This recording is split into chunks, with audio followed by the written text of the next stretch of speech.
Bismillahirrahmanirrahim. Assalamualaikum warahmatullahi wabarakatuh. Alhamdulillahi rabbil alamin. Wassalatu wassalamu ala asyrafil anbiya'i wal mursalin Sayyidina Muhammadin walhamdulillahi rabbil alamin.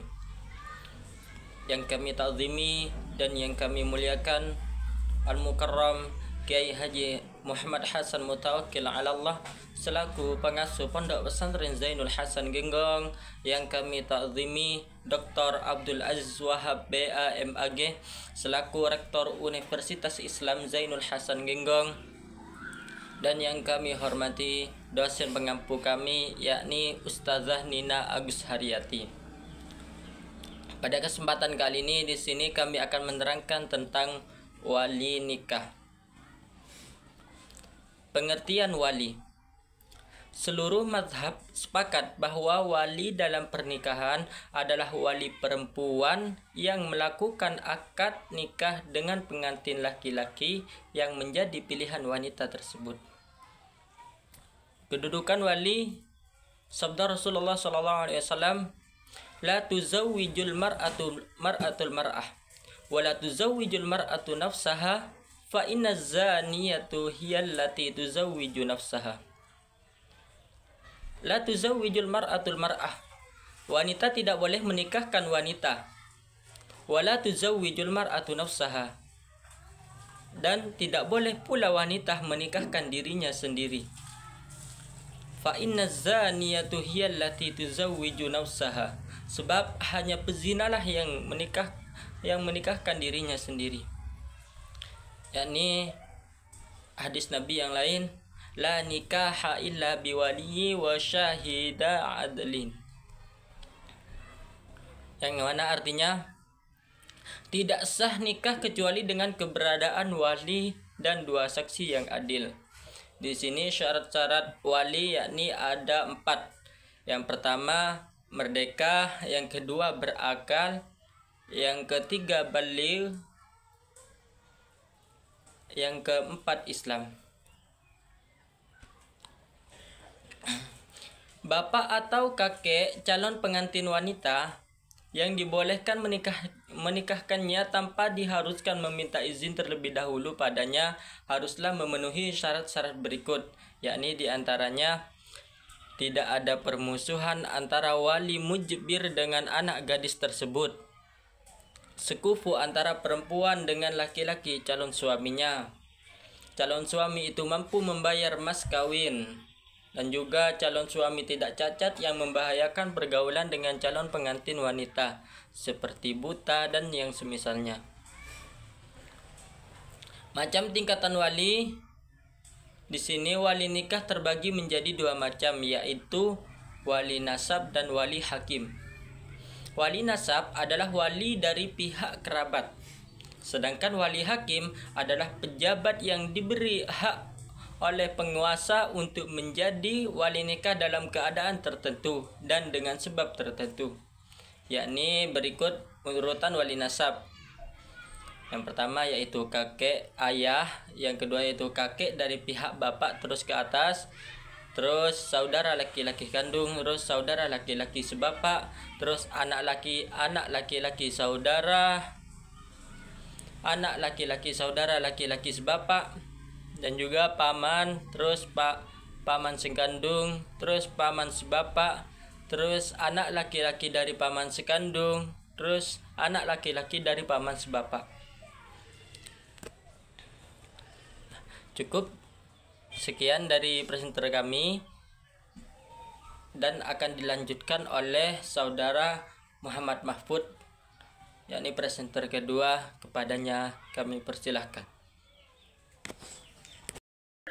Baik, selanjutnya kami akan sedikit menerangkan tentang wali mujbir, wali hakim, dan wali adl. Wali mujbir adalah wali yang berhak menikahkan antara perempuan yang sudah baligh. Jadi wali mujbir di sini adalah wali yang berhak menikahkan antara perempuannya yang sudah baligh dan berakal dengan tiada meminta izin terlebih dahulu kepadanya. Hanya bapak dan kakek yang dapat menjadi wali mujbir.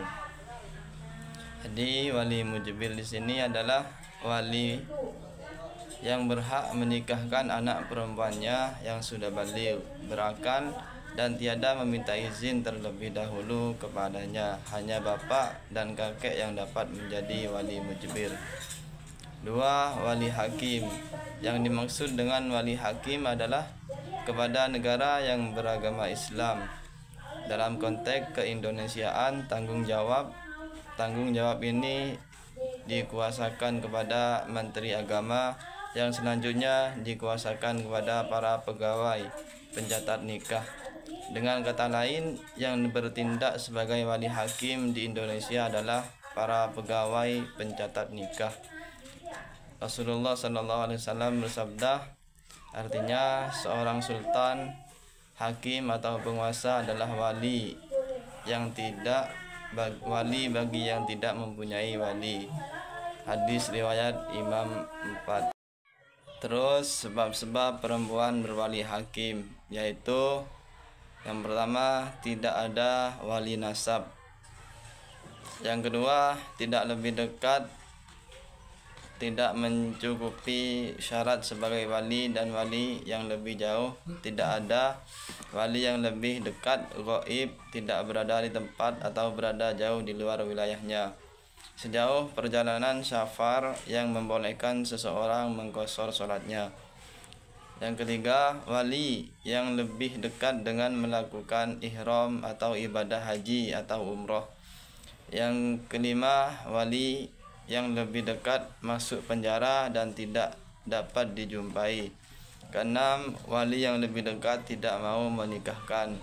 Ketujuh, wali yang lebih dekat secara sembunyi-sembunyi tidak mau menikahkan tawari. Wali yang lebih dekat hilang, tidak diketahui tempatnya dan tidak diketahui pula hidup dan matinya, dalam kurung mafqud.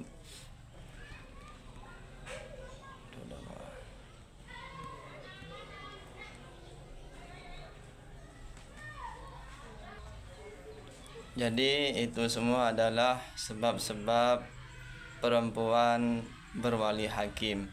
Selanjutnya adalah wali adol. Wali adol adalah wali yang tidak mau menikahkan anaknya atau cucunya karena calon suami yang akan menikahi anak atau cucunya tersebut tidak sesuai dengan kehendaknya. Jadi wali adol di sini adalah wali yang tidak mau atau tidak ingin menikahkan anaknya atau cucunya karena calon suami yang akan dinikahi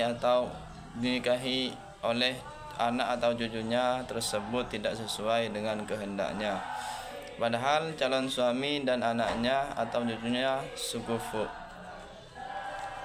Dalam keadaan semisal ini, secara otomatis perwalian pindah kepada wali hakim karena menghalangi nikah dalam kondisi tersebut merupakan praktek adol yang jelas merugikan calon pasangan suami istri, dan yang dapat menghilangkan kezaliman adalah hakim.